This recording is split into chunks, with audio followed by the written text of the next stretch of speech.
Pour faire du montage vidéo, quel que soit le logiciel de montage que vous utilisez, que ce soit Premiere Pro, DaVinci Resolve ou un autre, il faut un PC capable de faire tourner de manière fluide votre montage et choisir le PC portable qui va convenir à votre utilisation lorsque vous n'êtes pas informaticien, c'est pas forcément une chose facile. Donc dans cette vidéo, nous allons voir les différentes caractéristiques dont il faut tenir compte pour choisir son PC portable et nous verrons aussi les différentes options proposées par Apple sur Mac. Et en fin de vidéo, je vous proposerai aussi une sélection de différents PC portables qui sont actuellement aptes à faire tourner des logiciels de montage.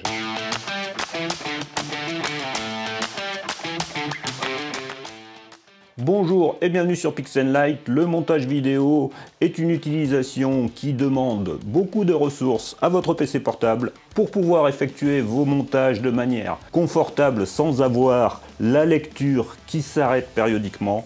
Il vous faudra un PC suffisamment puissant. Donc on ne va pas pouvoir choisir des PC complètement entrée de gamme. Mais ces dernières années, on a la chance que les hardwares ont évolué plutôt plus vite que les logiciels. Donc on peut trouver des PC relativement abordables qui peuvent faire tout à fait le travail. Première chose importante pour choisir son PC portable, le processeur. Je vous conseillerais de préférence les processeurs Intel.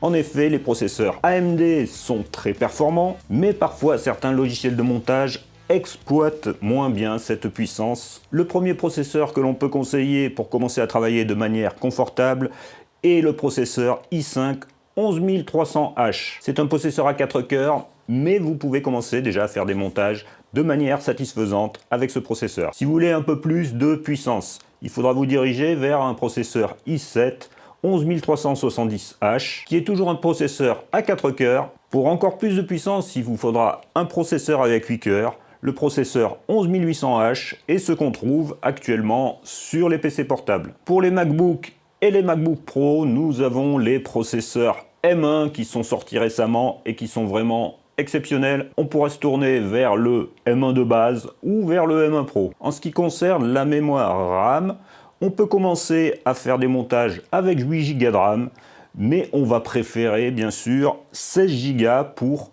un confort optimisé. Si vous voulez faire des effets spéciaux, des animations graphiques complexes, il faudra monter vers 32 ou 64 Go. Parlons maintenant du stockage. Par le passé, on utilisait des disques durs, mais aujourd'hui, pour une plus grande rapidité, on va bien sûr utiliser un stockage SSD. Certains PC proposent des stockages de 156 Go qui peuvent suffire, mais en général, quand on fait du montage vidéo, on va utiliser pas mal de logiciels différents associés à son logiciel de montage, et 256 ça peut être juste. Donc je vous conseillerais de partir de suite sur 512 Go minimum de stockage. Ensuite, parlons de la carte graphique. Il est indispensable d'avoir une carte graphique séparée de votre processeur. De nombreux PC portables sont équipés d'un traitement graphique qui est sur le processeur. Il faudra avoir une carte graphique séparée. Et là, selon le travail qu'on va faire, il n'est pas indispensable d'avoir la dernière carte graphique. Une carte graphique de type Nvidia GTX 1650 peut déjà permettre de travailler convenablement. Mais pour avoir un PC plus évolutif et qui va durer dans le temps, je vous conseillerais de vous tourner vers une carte graphique de type RTX. Actuellement, nous avons les cartes graphiques de type RTX 3050 qui font tout à fait bien le boulot. En ce qui concerne les différentes connectiques, il est important d'avoir un maximum de connectiques pour que ce soit pratique de travailler sans adaptateur. C'est toujours bien plus pratique d'avoir un USB-C, des USB standards, une connexion HDMI, et même lorsqu'on fait de la vidéo, on va utiliser souvent des cartes SD. Donc s'il y a un lecteur de carte SD, c'est un vrai plus pour le confort. Quelque chose de très important aussi, ça va être l'écran et notamment la taille de cet écran. Car pour faire du montage vidéo, on a beaucoup de choses qui s'affichent à l'écran. On a la timeline du montage, on a la visualisation, on a les menus. Et si l'écran est trop petit, ça va pas être confortable du tout. Alors ça dépend la vue de chacun bien sûr, mais personnellement je préfère travailler sur un écran au minimum de 15 pouces. 14 pouces, ça peut éventuellement passer, mais 13 pouces, je trouve que ça fait vraiment petit. Avant de passer à la sélection des PC, récapitulons les différentes caractéristiques conseillées. Un processeur Intel i7 11800H, 16 Go de RAM, une carte graphique de type RTX 3050, un stockage SSD de 512 Go octets minimum, un écran 15 pouces, et un maximum de connectiques. En ce qui concerne les MacBook, on y reviendra un peu plus tard. Le premier PC qui va rassembler un maximum des critères, ça va être le PC HP Pavilion Gaming 15. Il est équipé d'un processeur Intel i5 11300H. Il a bien sûr 16 Go de RAM, 512 Go de SSD, de nombreuses connectiques, un lecteur de carte SD, un écran 15 pouces, une carte graphique Nvidia RTX 3050. C'est le PC le moins cher de la sélection car il a un processeur i5 seulement. On peut le trouver actuellement à un peu plus de 1000 €. Le deuxième, et c'est un peu mon préféré dans cette gamme PC, c'est le Dell Inspiron 16 7610 avec un processeur i7 11800H avec 8 cœurs, 16 Go de RAM, 512 Go de SSD, un lecteur de carte SD, de nombreuses connectiques,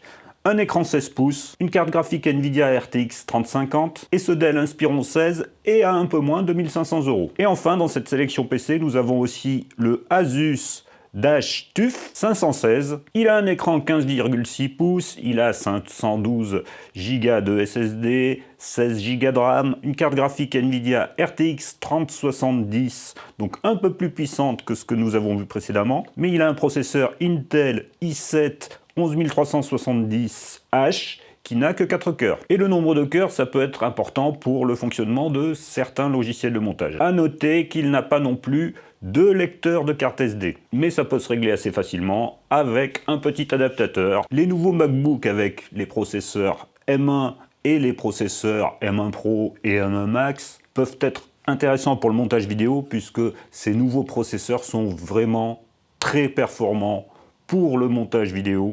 Et là, on n'a pas vraiment de carte graphique associée et on n'en a pas besoin. Alors, je vous ai fait une petite sélection MacBook avec toujours les mêmes caractéristiques, 16 Go de RAM et 512 Go de SSD. Mais selon le modèle de MacBook choisi, les caractéristiques de l'écran, la taille de l'écran va varier, les processeurs et les connectiques vont aussi varier. Il y a d'abord le MacBook Air, donc avec 16 Go de RAM, 512 Go de SSD, et le processeur M1, mais l'inconvénient majeur va être qu'il va avoir seulement un écran de 13 pouces. Ça peut être une solution vraiment intéressante et performante pour ceux qui peuvent se contenter d'un écran de 13 pouces ou qui souhaitent connecter l'appareil à un moniteur externe. Puisqu'on parle de connexion, ce MacBook Air n'aura que des ports USB, pas d'entrée HDMI, pas de lecteur de carte, donc il faudra utiliser un système d'adaptateur. Cette configuration MacBook Air est actuellement à 1629 € sur le site Apple, mais actuellement, si vous suivez le lien qu'il y a dans la description, il peut être acheté sur le site de la Fnac pour 1499 €. Nous avons ensuite le MacBook Pro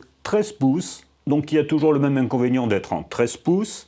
Il est équipé d'un processeur M1. Le modèle que j'ai choisi a 512 Go de SSD, 16 Go de RAM. Ce MacBook Pro 13 pouces est équipé seulement de connectique USB-C. Et sur le site Apple, on peut le trouver à 1909 €, alors que sur le site de la Fnac, il est à 1749 €. Ensuite, nous avons le MacBook Pro 14 pouces qui commence à être déjà plus intéressant au niveau de la taille, et en plus là on va retrouver une connectique plus intéressante avec de l'USB-C bien sûr, mais aussi avec de l'HDMI, avec un lecteur de carte SD. Sur le modèle que j'ai sélectionné, on a un processeur M1 Pro avec 8 cœurs CPU et 14 cœurs de traitement graphique. Mais là bien sûr les tarifs montent encore et il est actuellement à 2249 €. Et le dernier de la sélection, ça sera le MacBook Pro 16 pouces équipé d'un processeur M1 Pro avec 10 cœurs CPU et 16 cœurs GPU, sortie HDMI, lecteur de carte SD, un bel écran 16 pouces, le modèle avec un stockage de 512 Go de SSD et 16 Go de RAM est à 2749 € au jour d'aujourd'hui. C'est bien sûr un modèle très performant, mais le prix commence à monter un petit peu. Merci beaucoup d'avoir suivi cette vidéo, j'espère qu'elle vous aura aidé à faire votre choix. À très bientôt sur Pix'n'Light pour d'autres vidéos sur la vidéo, le montage vidéo. Merci, à bientôt, au revoir.